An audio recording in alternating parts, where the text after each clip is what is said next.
अवधूत चिंतन श्री गुरुदेव दत्त. श्रोते नमस्कार. आपण श्रवण करत आहात श्री दत्तपुराण यामधील अध्याय 5.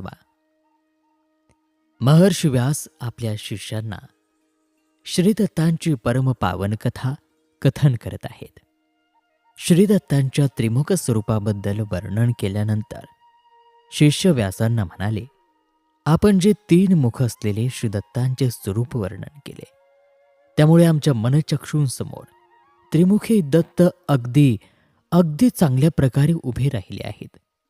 पण काय हो गुरुनाथ, प्राचीन काळापासून प्रसिद्ध असलेले श्री दत्तांचे एकमुखी स्वरूप आहे असे आम्ही ऐकले आहे.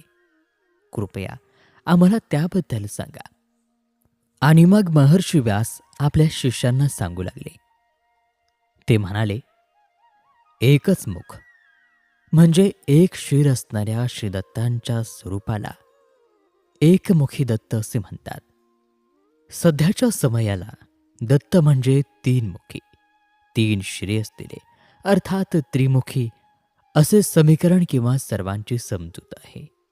तरी पण काही ठिकाणी श्री दत्तांचे एकमुखी स्वरूप विराजमान आहे आणि त्यांच्या त्या एकमुखी स्वरूपाची पूजा, आराधना, साधना, ध्यान वगैरे केले जाते.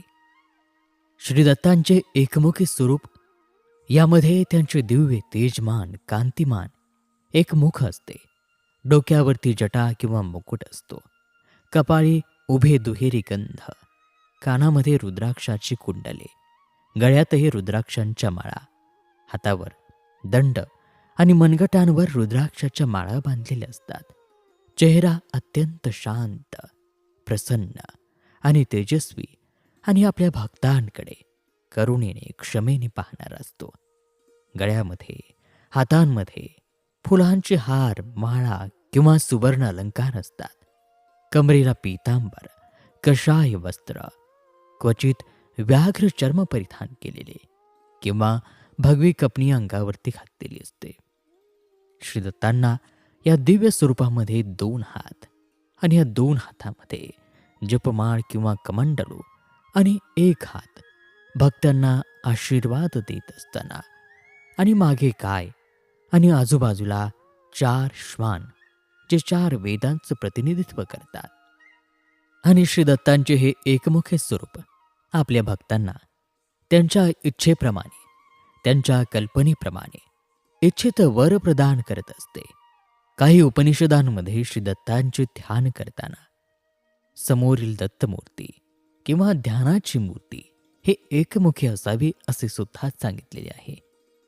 तर असे हे श्री दत्तांचे एकमुखी स्वरूप आपल्या भक्तांना नेहमीच त्यांच्या संकटकाळी धावून येणारे श्री दत्त भक्ताच्या इच्छेप्रमाणे त्रिमुखी किंवा एकमुखी दोन्ही स्वरूपात दर्शन देतात आणि आपल्या भक्तांच्या इच्छित कामना पूर्ण करतात. आणि श्रोतेहो, याचबरोबर श्री दत्त पुराणमधील हा 5वा अध्याय या ठिकाणी समाप्त होत आहे. पुढील अध्यायामध्ये आपण श्री दत्तांनी 24 गुरु कोणते आणि का केले ह्याबद्दल सविस्तर जाणून घेणार आहोत. तेव्हा पुढील अध्याय पाहायला ऐकायला विसरू नका आपल्याच मेड फॉर मराठीवरती. तोपर्यंत नमस्कार, धन्यवाद. श्री गुरुदेव दत्त.